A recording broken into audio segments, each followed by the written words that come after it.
Assalamualaikum warahmatullahi wabarakatuh.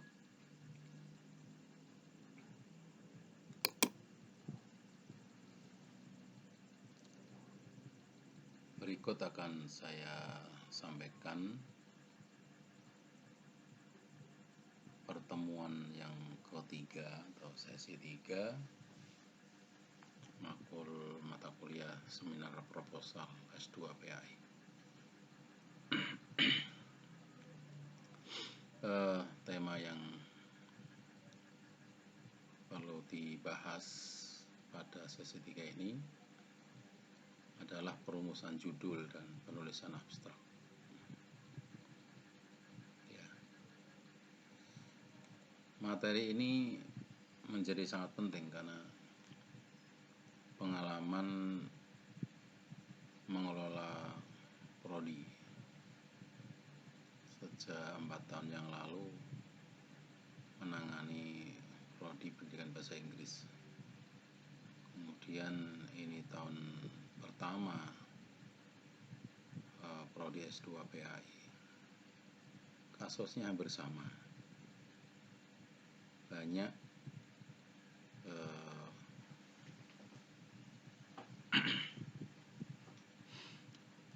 anak mahasiswa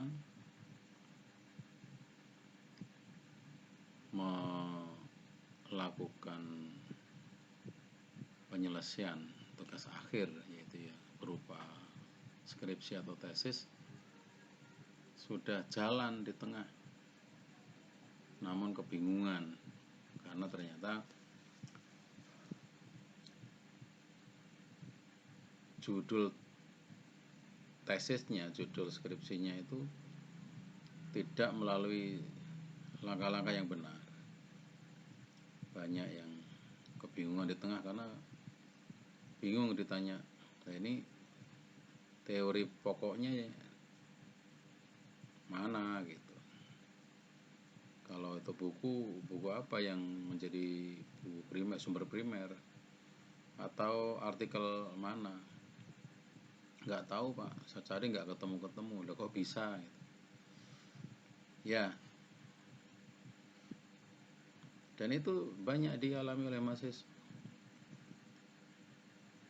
Karena merumuskan judul, mereka lebih suka namanya potong kompas, umpamanya membaca tesis teman-temannya, membaca skripsi teman-temannya, kemudian dikumpulkan, setelah itu dibuatlah, direkayasa, muncullah judul gitu. Padahal diketahui tesis-tesis atau skripsi yang digunakan itu ternyata skripsi yang kriteria kelulusannya tidak masuk kelas bagus gitu atau yang terbaik.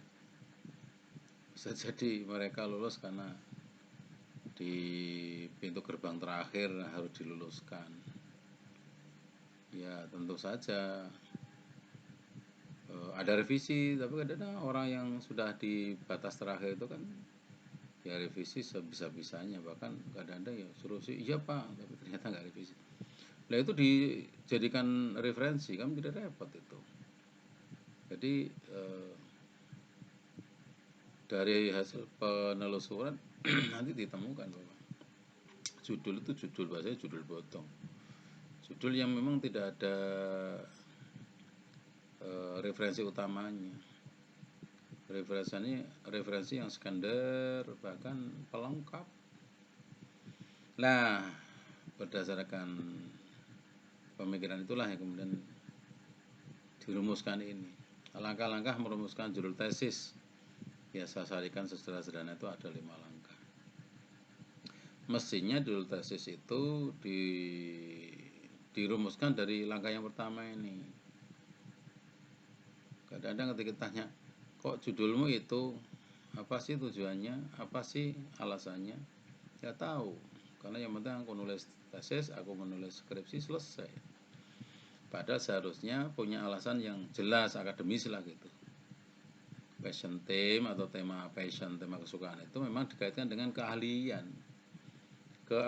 yang bakal dimiliki oleh lulusan itu. Ini makanya perlu pendampingan, perlu pembimbingan intensif dan pemahaman juga. Nah, Passion 10 itu kemudian nanti dilanjutkan dengan navigasi. Navigasi melalui database dengan menggunakan kata kunci yang diambil dari tema passion tadi. Umpamanya ketika kita berbicara ya saat sekarang lah COVID-19 outbreak ini kan, wabah COVID-19, kemudian anak mahasiswa S2 itu pengen punya keahlian di dalam metode pembelajaran. Ya, yang bisa diarahkan ya model penggunaan platform pada pembelajaran daring PAI, kan bisa. Nanti dikaitkan dengan student engagement, dikaitkan dengan emotional experience atau pengalaman emosional, dikaitkan dengan penguasaan materi, dikaitkan dengan sikap belajar, dikaitkan dengan sikap moral, banyak hal yang bisa dikaitkan. Nah, tema-tema seperti itulah yang nanti harus diwakili, dirumuskan dalam bentuk namanya kata kunci. Nah, kata kunci itulah nanti yang akan dimasukkan ke laman database dan nanti untuk mengundang adakah artikel-artikel yang berbicara tentang hal tersebut. Nah, itu nanti kemudian dilanjutkan setelah dimasukkan, kemudian diklik, nanti akan muncul, ya kan, bisa sedikit, bisa nggak ada pula. Nggak adanya itu bisa jadi karena kata kuncinya nggak pas nulisnya, karena nanti kata kuncinya harus bahasa Inggris dan bahasa Inggrisnya harus bener. Kalau salah ya nggak bisa ngundang. Ya makanya langkah ketiga, pastikan artikel yang membahas passion theme itu ternyata kalau ya kan, pastikan banyak artikel yang membahas passion theme itu. Nah, kalau banyak segera download. Namun kalau jika ternyata sedikit ya harus ganti tema. Kalau nekat jalan terus, nanti repotnya nggak ada sumber primernya, itu menjadi repot. Karena disitulah sebenarnya setelah teori utama yang menjadi landasan berpikirnya itu dari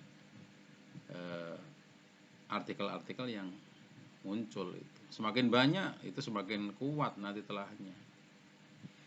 Nah, kalau nanti sudah dikumpulkan banyak, barulah kita akan melihat kira-kira dipilih mana dari sekian banyak judul itu yang akan dilakukan namanya ATM. Karena rumus yang kelima adalah rumuskan judul berdasarkan tema-tema yang ditemukan di artikel jurnal itu, kemudian dilakukan ATM, amati, tirukan, modifikasi.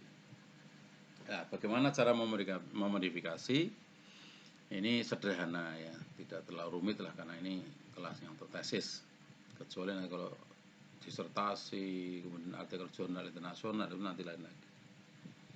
Ya, 5 langkah ini mari kita coba terapkan ya. Bagaimana navigasi, nanti di slide berikutnya sebenarnya sudah saya tampilkan. Nah, inilah 8 database navigasi jurnal. Sampai bisa milih yang mana saja. Umpamanya kita ambil ini ya, ambil ini ya, nanti akan dibukakan lah. Ini kita akan sampai ke sini. Nah ini kita menggunakan Taylor and Francis online. Kita banyak pembelajaran namanya learning masa COVID, mana ya, COVID-19. Nanti kan coba ada apa yang terjadi. Coba kita lihat.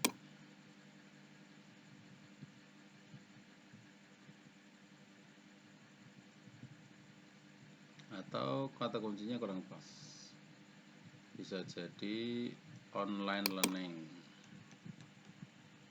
Nah, coba kita, ya ini harus pas itu, kalau pas nggak pas nanti repot. Nah, ini berarti ini sudah pas. Jadi ada COVID-19 pandemic and online learning. Ini kalau mau diterapkan untuk PAI ya bisa jadi the challenge and opportunities, ini bisa maunya COVID-19 pandemic and online learning of Islamic education, the challenge and opportunities, ini bisa ya. Jadi bisa dirumuskan, bisa ditarik, sederhana. Maunya ini kita unduh ya, ini kita unduh ya agar gratis ya menggunakan ini. Tapi kalau mau bayar ya tidak apa-apa. Ini kebetulan hijau, sebenarnya bisa di-download ini. Ini bisa di-download ini. Lagi ini bisa dengarkan ini. Berarti ini gratis. Nah, ini kemudian kalau mau di unduh, tinggal gini aja. Ya kan? Kita coba wadain di folder lah gitu ya, di folder kita wadai di sini aja deh, di tempatnya kuliah. Ini ada contoh seperti ini biar enak. Nah, ini kita wadain aja ya kan, navigasi. Oke ya, kita wadain. Iya, masuk di sini ya.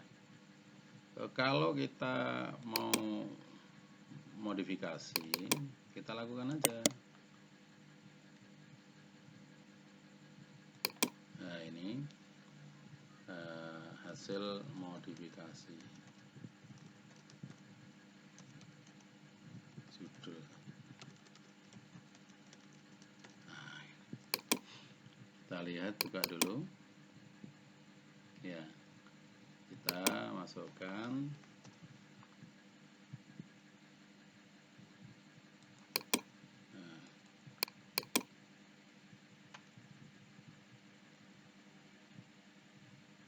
oke, dicermati, kita tulis saja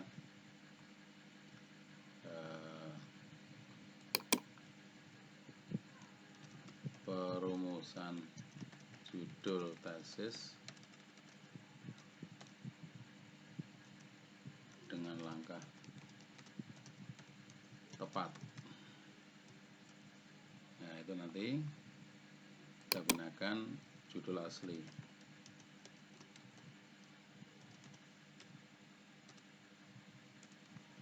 Nah, ini judul asli ya, ini judul asli. Begitu ya.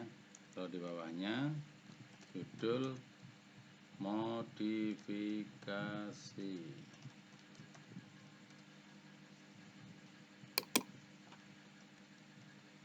ya, modifikasinya menjadi begini. Jadi kalau di bahasa Indonesia jadi pembelajaran masa COVID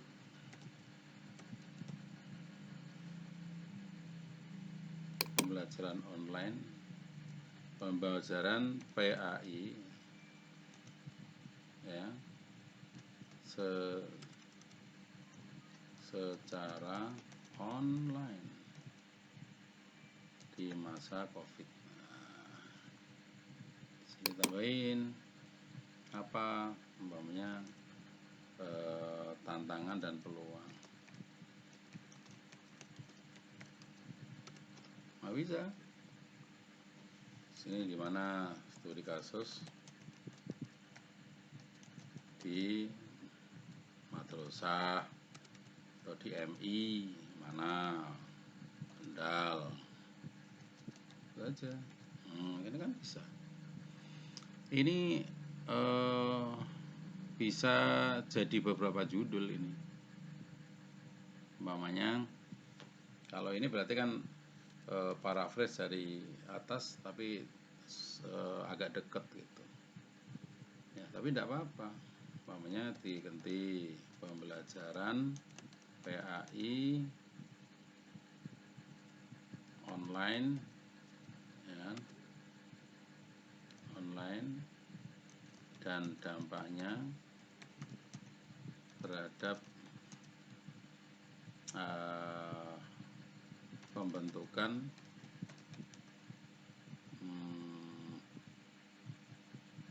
akhlak anak. Nah, bisa jadi studi kasus di MTS. Nah, gitu. Kendal, apa-apa. Nanti dikembangkan lagi. Jadi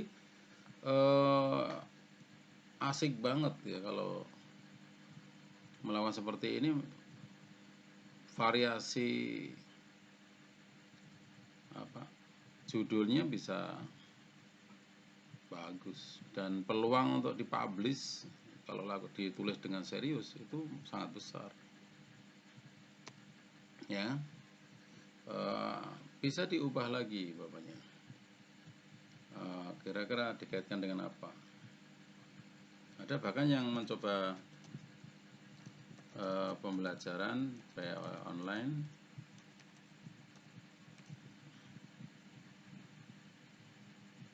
dan dampaknya terhadap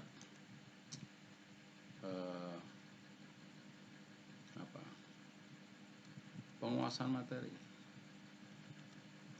kesadaran belajar dan penguasaan materi pelajaran. Kasus ya, studi kasus ada apa-apa di mana gitu kan. MI Pemalang. Wah, ini banyak sekali, kembangan banyak sekali. Ini dari satu judul yang ternyata nanti disupport oleh sumber yang melimpah. Karena di sini banyak sekali ternyata. Ini kan yang mudah terjangkau aja. Interprofesional bukan.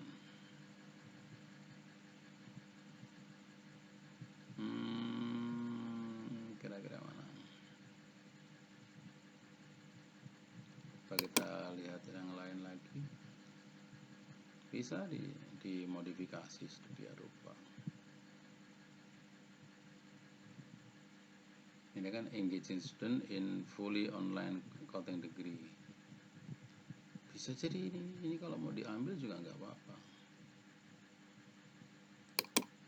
Kalau menurut saya bisa, nggak apa-apa. Ya kan? Judulnya ini bisa. Dan ini coba kita lihat. Ya nggak terlalu ideal lah. Tapi ini bisa dilakukan, artinya nah ini kan. Jadi kalau mau ini modifikasi ini deh, kita ambil ini.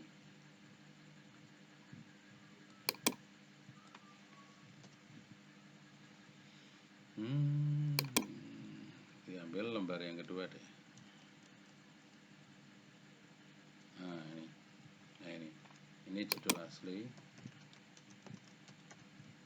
dan diberi warna kuning penanda.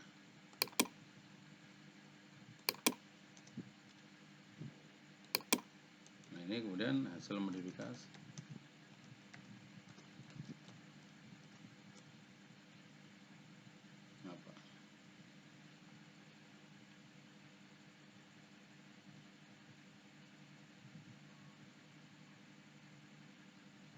Ya, student engagement di dalam pembelajaran PAI secara daring. Wah, iya, studi kasus juga ada apa-apa di MA Darul Ulum Semarang. Gak bisa, ya kan? Sudah di engagement itu nanti banyak teorinya, ya kan? Teorinya banyak karena ini sangat populer, ya kan? Sudah engagement itu, kalau engagement kan teorinya ada 3, banyak sekali. Ada behavioral engagement, cognitive engagement, dan emotional engagement. Kalau 3-tiganya diteliti menarik sekali ini, bagus sekali. Kenapa ini penting? Ya, karena keterlibatan siswa secara perilaku, secara kognitif, dan secara emosional ini sangat penting, karena itu menjadi titik tolak keberhasilan pembelajaran ini. Nah, secara daring ini kan ini hampir diragukan adanya, apalagi kelas-kelas yang SD itu biasanya ketika garap PR itu yang garap ibunya, yang garap bapaknya, bahkan ada SMP yang begitu. Ini menjadi menarik sebenarnya. Itu nanti bisa diubah lagi menjadi penelitian kuantitatif, juga bisa dikembangkan. Ya, dari sini muncul engaging student ini bisa dikembangkan. Ya, jadi kalau menggunakan ini nanti bisa diubah. Ya, di sini umpamanya diganti. Jadi bisa berkembang, ya kan? Umpamanya akhirnya menjadi kan engagement. Ya, engagement umpamanya tentang online learning. Coba kan kita lihat, wow, engagement, online engagement ini lihat banyak sekali. Engagement, exploring how students narrate the engagement with higher education institution in an online learning environment. Ini a model of online campus based student engagement ini menjadi, ya kan, betapa pentingnya engagement, student engagement tuh. Ini juga bisa effect of social interactive engagement on the dropout ratio in online ini, ya kan? Ada nih chronicling engagement student experience of online over time. Ini student engagement on online, wah ini luar biasa, banyak sekali. Wah, ini kemudian nanti download semua, menjadi sumber primer penelitian ini akan menjadi sangat menarik. Ya, jadi itu langkah yang dimaksud perbedaan dengan yang asal membuat judul akhirnya nanti berhenti dengan jalan. Kalau ini berangkatnya udah bener, karena melalui penelusuran artikel dengan menggunakan kata kunci berdasarkan namanya tema kesukaan atau passion theme dari setiap orang berbeda, maka dia akan mendapat sumber yang berbeda-beda dan variatif, sumbernya primer semua. Wow, ini menjadi sangat menarik. Oke,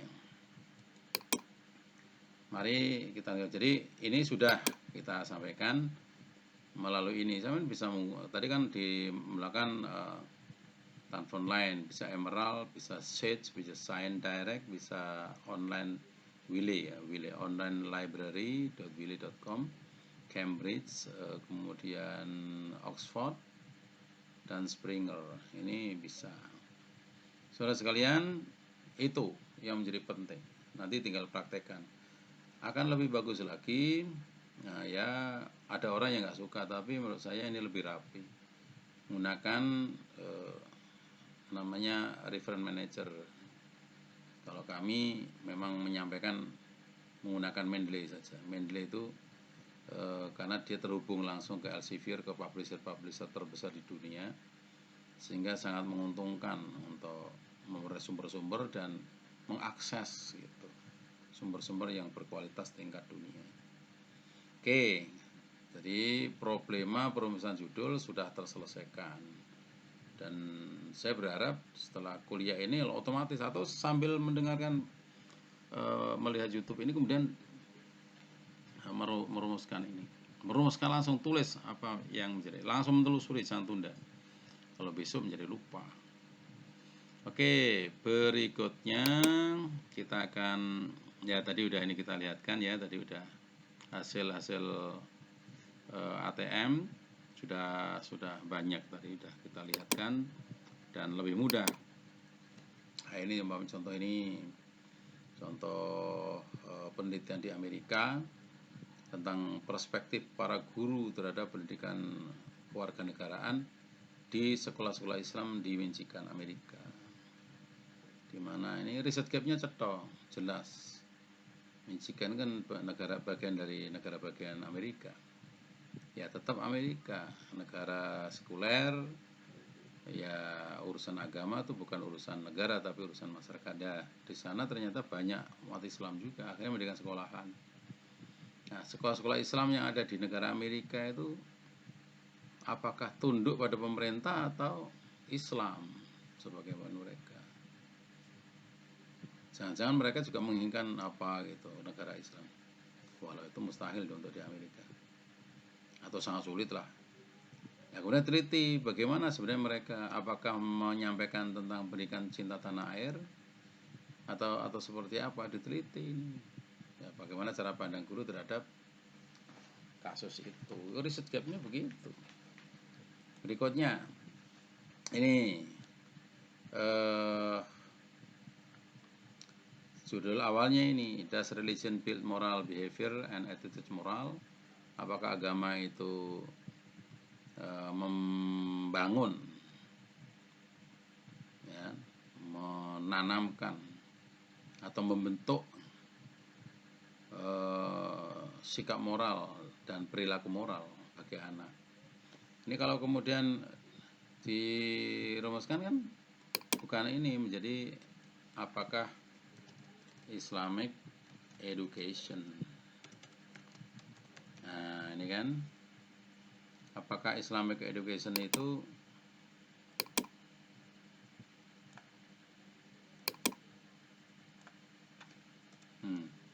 ya kan, apakah Islamic education itu increase moral behavior? Wah, ini bisa. Apakah kalau di mana kan ini namanya menjadi gantilah and moral behavior building.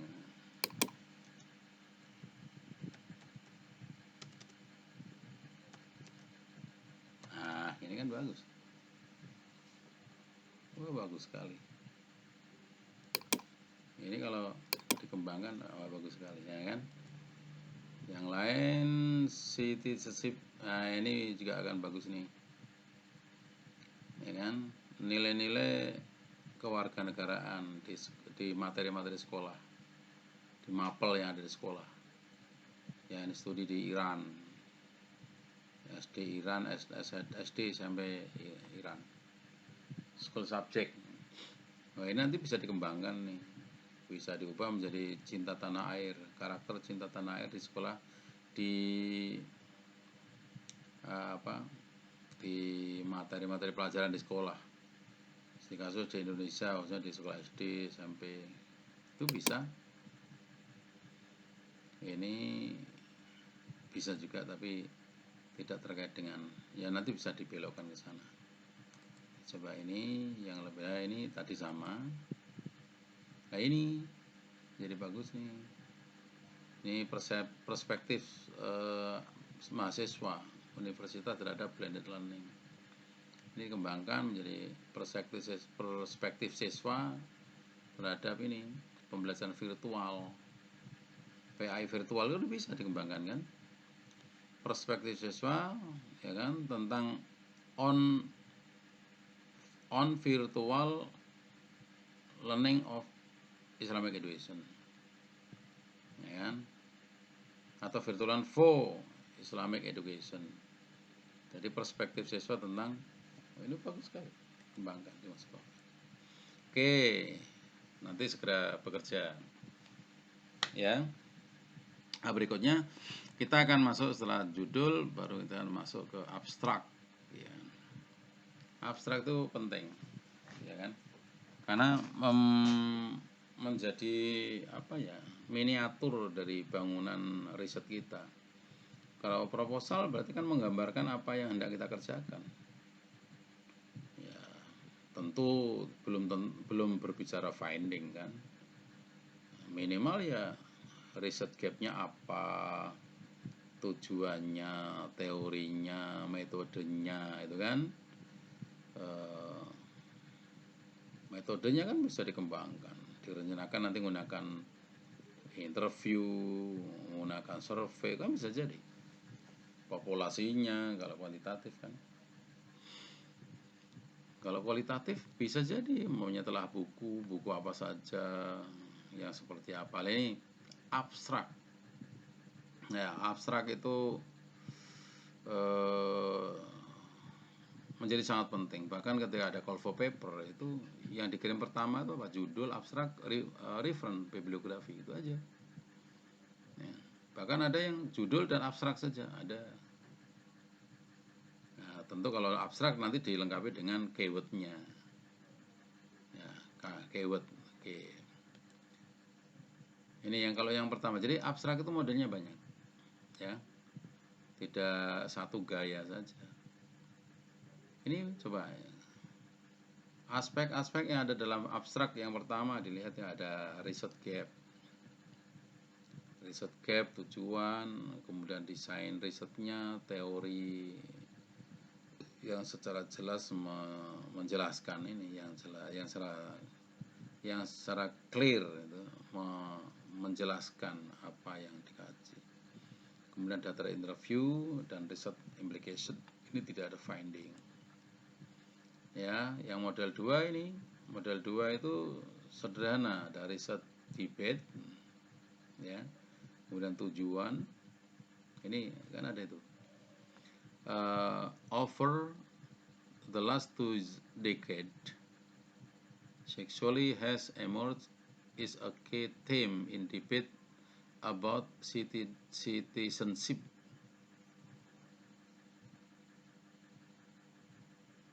Leading to the development of the concept of sexual citizenship. Ini terkait dengan kewarganegaraan diri dari jenis kelamin. Ini kemudian dia menyampaikan perdebatan riset yang riset debate itu apa ya, terjadi perdebatan riset yang didasarkan pada perdebatan apa di sini. Kemudian tujuan, kemudian riset contribution. Keyword itu kalau menurut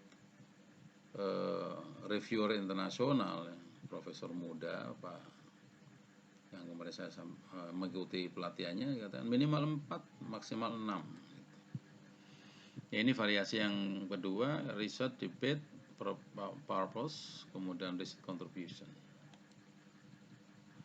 Kemudian abstrak ketiga, ini cermati ini. Ya kan, ada fokus, ada riset design, ada sampling, ada finding value. Ya, keywordnya minimal 4, maksimal 6. Nah, ini 3 kan. Oke. Berikutnya abstrak model yang keempat, itu ada fokus. This paper discusses the result of a meta-analysis performed to identify key antecedent and consequent construct of satisfaction in higher education fokus riset desainnya. Ini we offer an integrated model to achieve better understanding of satisfaction in the context of higher education. Ya kan? Ya, kemudian ini riset contribution-nya ada metodologi di sini. Ya kan? Ada 400 observation, we identify studies published from bla bla bla, ini sumbernya, analisisnya. Ini. Kemudian findingnya. Berarti ada berapa aspek? Ada 5 gitu. Fokus, riset design, riset contribution, metodologi. Ya. Silakan nanti cermati karena PPT sudah saya kirim di e-learning, sampai bisa cermati.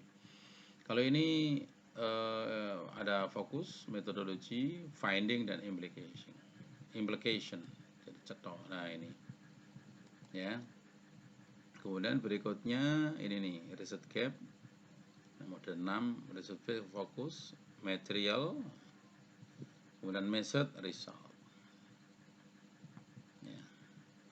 Nah, model 8 ada fokus, metodologi, finding, implication. 4. Ya. Kalau ini 8 ya. 9, ini kita lihatkan 9. Mari kita lihat ada isu, fokus, finding, implication. Ya, saudara sekalian, itu variasi abstrak yang menjadikan kita selama ini, atau khususnya mahasiswa ya, itu kalau nulis abstrak semau-maunya, data penelitian masuk di situ. Padahal yang kalau di akhir kan finding, temuannya apa, ya kan? Temuannya apa? Ya, apalagi nanti temuan itu dikaitkan dengan pengembangan teori. Ya, aspek yang terakhir yang tadi sudah kita sampaikan tentang refer manager. Ya, ini refer manager itu ya, karena untuk mengatur, manager itu kan mengatur pengaturan reference. Bagaimana membuat footnote kalau yang diminta footnote, bagaimana membuat innote atau bagaimana membuat endnote di akhir. Ya, innote, footnote ataupun endnote itu sama saja. Model citasinya ada 2 kelompok besar atau 4 kelompok detail. Yang pertama, kutipan langsung tidak langsung. Kalau langsung copy paste dari naskah. Kalau lebih dari 5 baris, maka harus dibuat membentuk paragraf tersendiri, ditulis dengan 1 spasi. Ya, kanan kirinya ya agak menciut sedikit, akan nampak bahwa ini direct citation. Kalau indirect citation bentuknya paraphrase, bukan copy paste. Paraphrase ringkasan atau summary, maksudnya aja sumari, itu tetangga saya. Kalau aktif dan pasif citation ya, citation itu ada 2 juga, aktif ya citation dan pasif citation. Jadi kutipan aktif, ada kutipan pasif. Kalau aktif ciri-cirinya ini, si A tahun sekian yang menunjukkan bukunya dipublish, melaporkan. Tapi kalau mengatakan menurut Pak A, itu berarti pasif. Atau as reported, sebagaimana dilaporkan by oleh siapa, itu juga pasif. Ya, ini harus dikenali karena nanti ketika mengutip dan sebagainya itu tidak asal-asal. Oke, saudara sekalian, demikian apa yang bisa saya sampaikan. Prinsipnya nanti dipadukan antara apa yang saya sampaikan dengan PPT yang sudah saya kirim, karena nanti ini juga akan saya kirim linknya, akan kita kirim ke YouTube agar nanti mengaksesnya lebih mudah. Nanti linknya bisa kita kirim ke grup. Saudara sekalian, demikian apa yang bisa disampaikan. Silakan segera aktifkan laptopnya, dan saya yakin tadi sudah aktif. Kemudian jaringan internetnya, tethering atau punya wifi, IndiHome dan sebagainya, silakan lakukan sekarang juga agar mumpung masih anget, masih membara. Bahasanya tempalah besi di saat panas itu karena mumpung otak kita sedang hangat atau mulai memanas, yuk kita gembleng sekalian untuk merampungkan pemahaman ini dalam bentuk action. Ya, lakukan rumusan judul dengan cara navigasi dengan menggunakan kata kunci, kemudian nanti merumuskan abstrak sesuai dengan kira-kira yang pantas, yang cukup, sama menggunakan pola yang mana, 1, 2, atau yang lain sampai 9. Semua ada contohnya, tinggal mengikuti saja. Oke, selamat melanjutkan pembelajaran. Silakan akses e-learning, jangan lupa daftar hadir juga diisi. Ya, dan semua kegiatan awal sampai akhir, kalau ternyata di kuis belum ada, tapi untuk sesi 3 itu ada. Segera kerjakan semuanya, yakinkan dan pastikan di laporan overview student itu harus tuntas, nilainya 100 sehingga hijau semua. Kalau masih ada biru, segera lakukan biar nanti blok hijau itu artinya sukses. Demikian apa yang saya sampaikan. Mari kita tutup dengan bacaan hamdalah. Alhamdulillahirabbil alamin. Semoga bermanfaat. Barakallahu li wa lakum wa lafu minkum. Wallahul muwaffiq ila aqwamit thoriq. Wassalamualaikum warahmatullahi wabarakatuh.